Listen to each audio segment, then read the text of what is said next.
আর দুর্গাপূজায় আমি দুটো অর্নিং দিয়ে যাচ্ছি। আমার প্রত্যেকটা পাঠে এখন বর্তমান জাগ্রত করার জন্য দুটো অর্নিং দিচ্ছি। যে মায়েরা নতুন পোশাক বানাবেন, বিবাহিত এবং অবিবাহিত মায়েরা, এমন কোন পোশাক তৈরি করবেন না আপনার অঙ্গভঙ্গি দর্শন করে ভিন্ন ধর্মের লোক আপনার প্রতি কটূক্তি করুক। আপনার চেহারাটাকে, অবয়বটাকে এমন করে ঢেকে রাখুন আপনার প্রতি যেন কোনো কামাতুর ব্যক্তি যেন লালসিত না হয়ে আপনার কোনো সর্বনাশ না ঘটাক। এই ভাগবতের চেয়ে বড় ভাগবত হচ্ছে আপনার চরিত্রটাকে সংশোধন করা। আপনারা যারা আসছেন মায়েদের চরণে হাত রেখে মায়েদের প্রতি শ্রদ্ধা রেখে বলছি, পিঠ বাইর করা ব্লাউজ কেউ তৈরি করবেন না। পিঠ বাইর করা ব্লাউজ যারা পরে যাবেন তাদের যদি অকারণ ঘটনা ঘটে, এজন্য কোনো ধর্ম, কোনো মানুষ দায়ী নয়।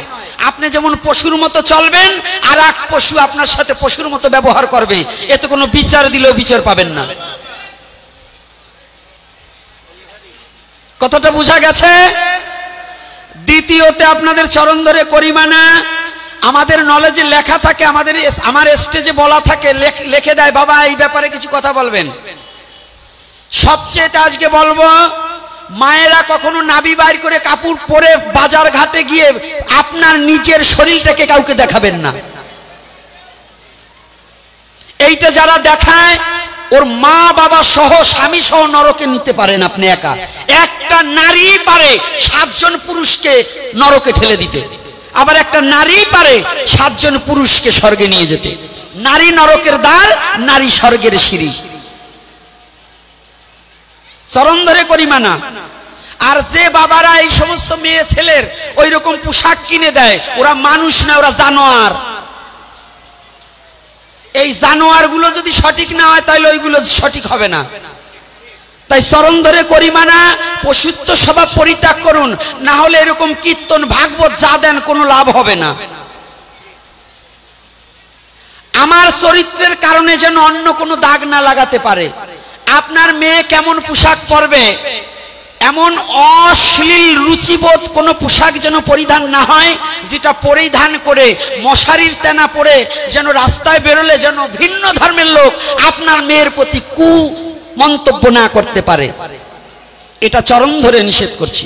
সম্মুখে দুর্গা পূজা, কালী পূজা, আমাদের পূজা হচ্ছে বৈদিক নৃত্য হবে, বৈদিক আচরণ হবে, যেন এমন কোন নৃত্য না হয়, এমন কোন অশ্লীল গান বাজনা না বাজে যেটা আমাদের ধর্মের বাইরে।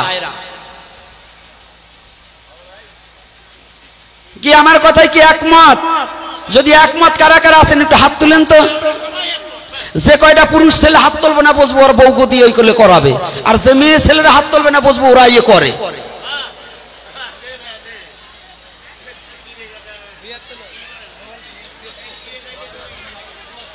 এই ভগবানের সামনে এই শ্মশান, যেখানে মৃত্যুর পরে সবার একদিন আসতে হবে, এখানে আসেন আর একজনে আসেন, শ্মশানে তার যেতেই হবে।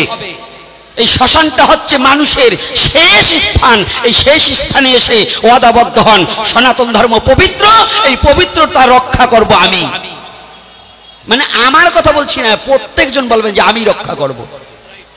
আমার ধর্মকে পবিত্র অন্যজন এসে করে দেবে না, আমি যদি আমার ধর্মকে পবিত্র না রাখি। কি বাবা করে দেবে কেউ? আমার ধর্মকে আমার পবিত্রতা রাখতে হবে, আমার রাখতে হবে না? তাহলে আমার ধর্মটাকে পবিত্র রাখতে হলে এই বৈদিক নৃত্য কি জানেন? হরি নাম করে করে নৃত্য করুন, কিন্তু মদ খেয়ে নয়, গাঁজা খেয়ে নয়, অশ্লীল ভাবে নয়। ওই শর্ট প্যান্ট পরে মা দুর্গার সামনে যেন নৃত্য না হয়। আর যদি লেখে থাকে, যদি কেউ করে থাকে, ওই কমিটির সভাপতি এবং সেক্রেটারির নামটা মোবাইলে আমাকে বলে দেবেন, আমি ডিজিটাল আইন পদ্ধতিতে তার ওই কমিটির নামে মামলা করব।